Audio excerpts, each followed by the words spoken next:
So next up, we'll be looking more deeply into how we can advance technological progress, and I'd like to welcome back to the stage Noor, who's the founder of Global Ventures, who will be moderating the next panel along with Tariq Bin Hendi and Bjorn Tremmerie. Please welcome Noor and her panelists to the stage.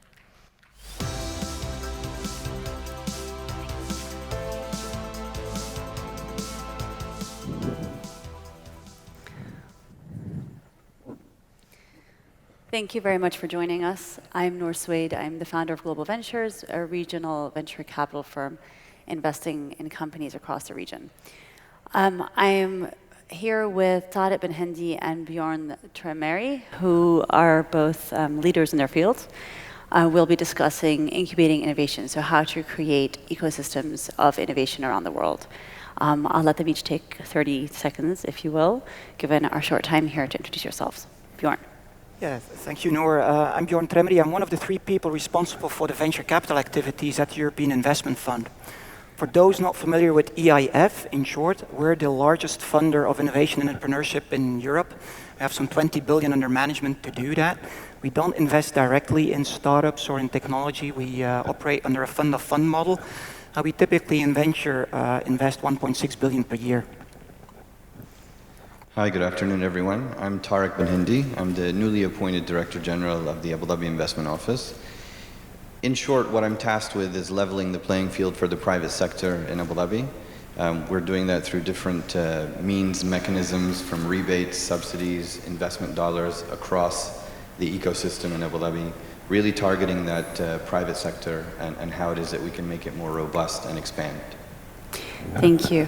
Bjorn, I'll start with you. You've been at the EIF for 17 years. What, in your opinion, are some fundamental building blocks for creating innovation hubs within Europe?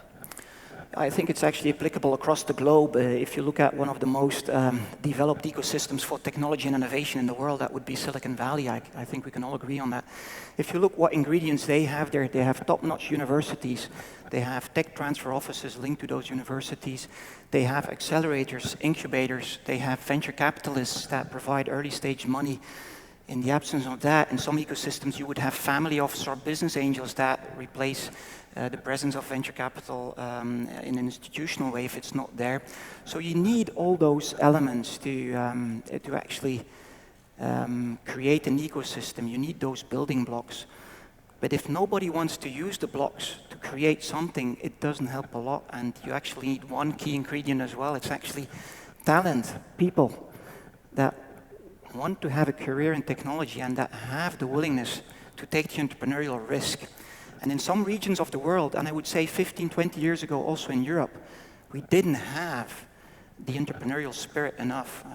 So we needed to wait till we had role models like Skype or a Zalando or a Skyscanner, Delivery Hero, Rocket Internet to actually demonstrate that it is not a suicide mission to go and become a tech entrepreneur in Europe. So you can have the building blocks, but without people wanting to use them, you're not going to start anything.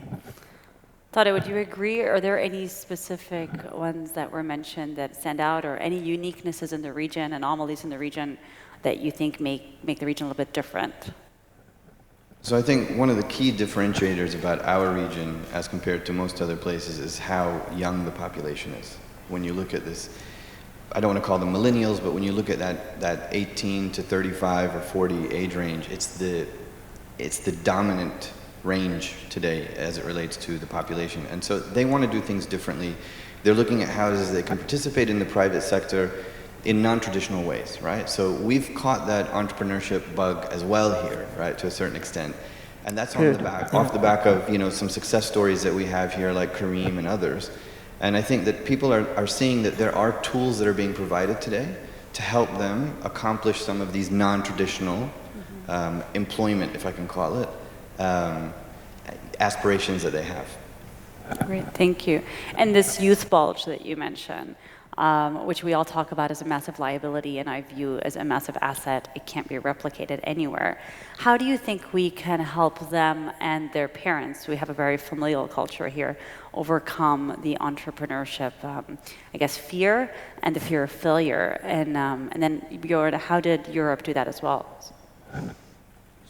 It's an interesting question because there's a circular question here, I mean, in terms of how it is that you address this. I think today, culturally, many families here still want their kids to be doctors, engineers, so on and so forth. And that's fine. Because I think you can still be disruptors, you can still do things differently, even as a doctor, as an engineer, right? And that's the type of job that we're trying to create here. We're trying to create this in a substantial scale. And I think if you look at how it is that we're approaching that from a government perspective today, you look at the government of Abu Dhabi and the initiatives that we have and how it is that we're trying to drive that, someone has to take the lead, right? So that's one of the ways that we are able to convince parents, or let's put this, multi-generations, right, within the same family, that there's nothing taboo with going in a non-traditional direction, right?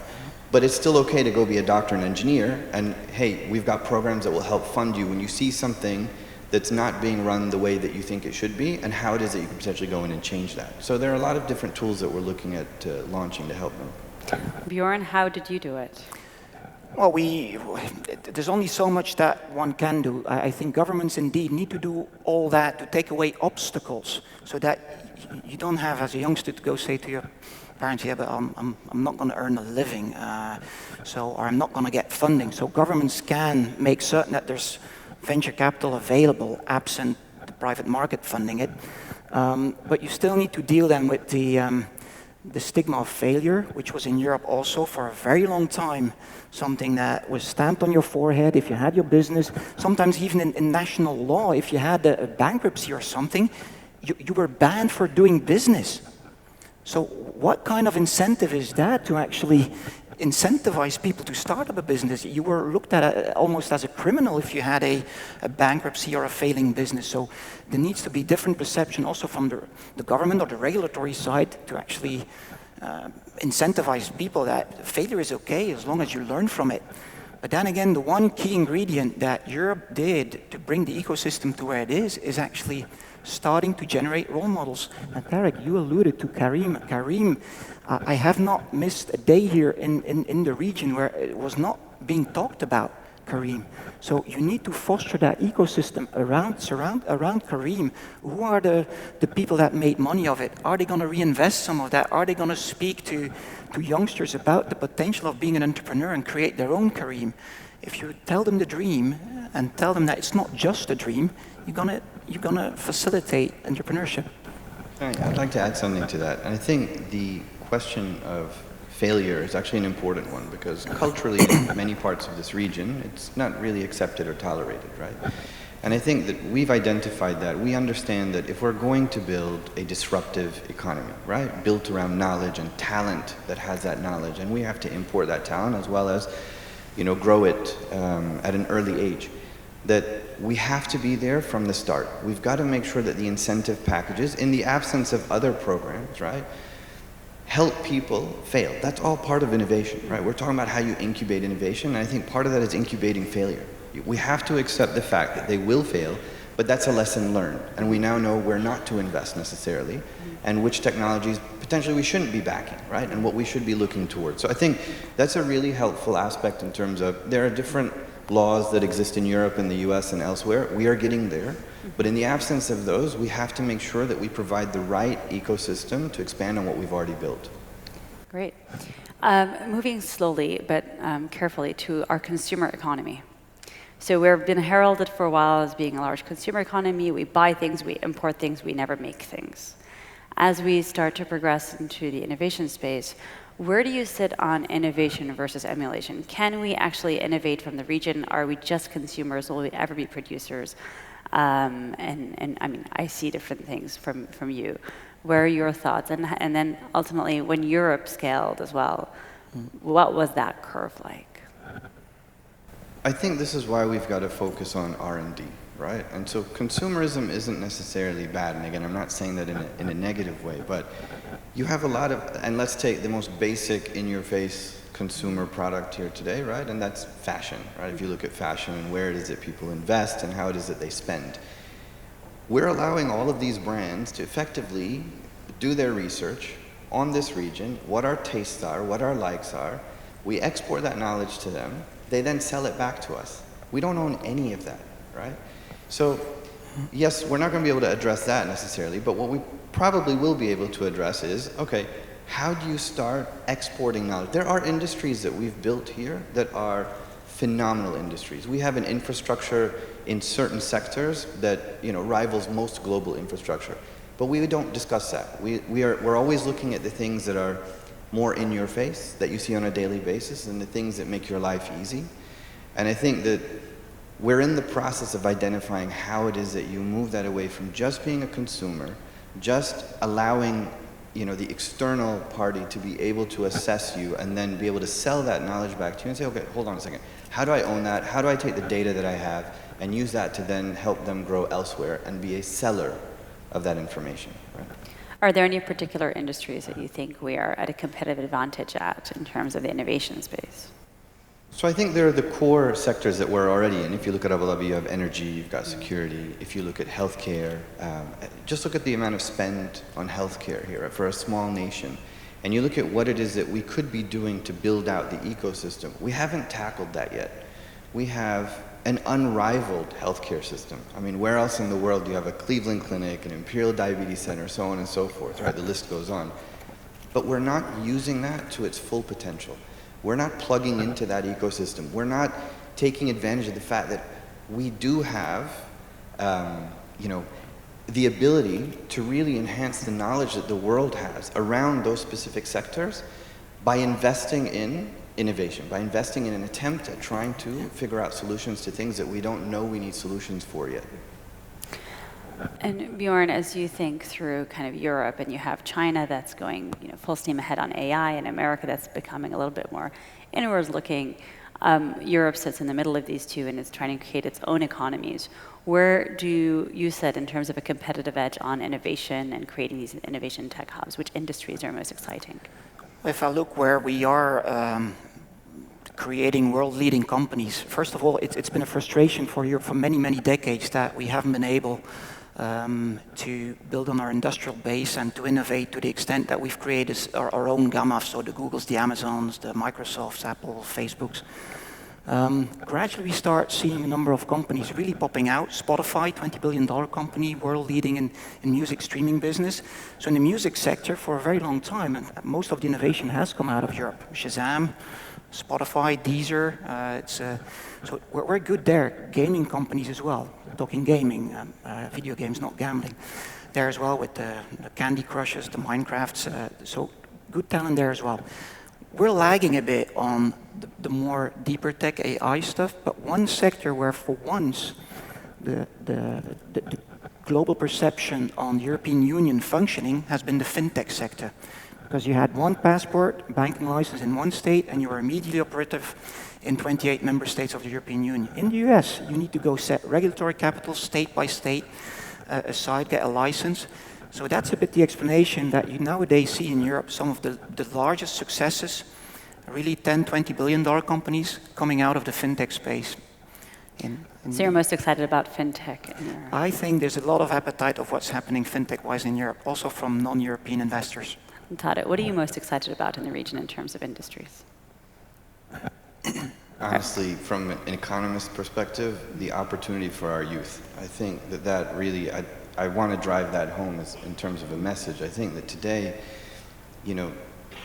at the risk of disenfranchising youth, right? The question you asked about, failure and around entrepreneurship, I think giving them that opportunity to be able to learn, to be able to experiment, and really think outside the box, and rather than thinking about them, always going into a standard industry. That for me is really exciting. If I look at it from a sector perspective, I think we've got 3 or 4 core sectors in Abu Dhabi and in the wider UAE that I think we can invest in, that we should already be exporting that knowledge to the world, right? And we haven't done it through a solid mechanism like other countries do. We don't consult, in terms of what it is that we've accomplished. So I'm very excited for the potential of what we have that's already on the ground. I'm also very excited for what it is that we can potentially disrupt and enhance through investment in technology in general. So the region's been very much an oil-based economy, and the term we often hear is data's the new oil. Are we harnessing that the same way we previously harnessed oil? What does that actually mean to you? And then I'll ask you later about data privacy. So data is the new oil. We're using oil revenue to fund how it is that we process that data. I think the next race on a global scale is going to be who it is that can process that data and deliver results, tangible actions around that data. So we want to be at the forefront of that. We're innovating around that. We're investing in that space, directly and indirectly, and we're trying to bring that technology here to plug into what we've already got. But yes, it's valuable. And given that we have one of the youngest populations in the world and the most digitally engaged on mobiles population in the world, that shouldn't be such a hard task?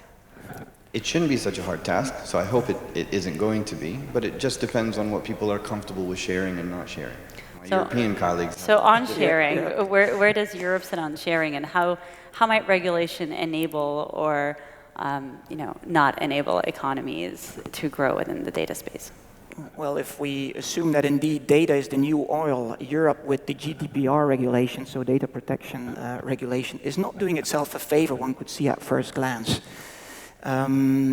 Yet, I don't think we're completely ignorant of the importance of data as well, but I also think that the rights that individuals have on protecting their data are not to be ignored either. And I do think that the combination of those two elements, knowing that data is important, but it could be more important even to make certain that that data is not ending up in the wrong hands or not treated in the wrong way, that can open new avenues into data handling, data protection, cybersecurity, and what have you. So we may, at first glance, miss the first meters on the sprint to the oil well, but perhaps we're going to be better at exploring the depth of the well afterwards. I mean, it could go very well. 15 years ago, people shuddered at the thought of putting their credit card information into Amazon, right? And now look where we are. So I think that these things change and regulations change and people get accustomed to new norms very quickly. So with that, thank you very much, gentlemen.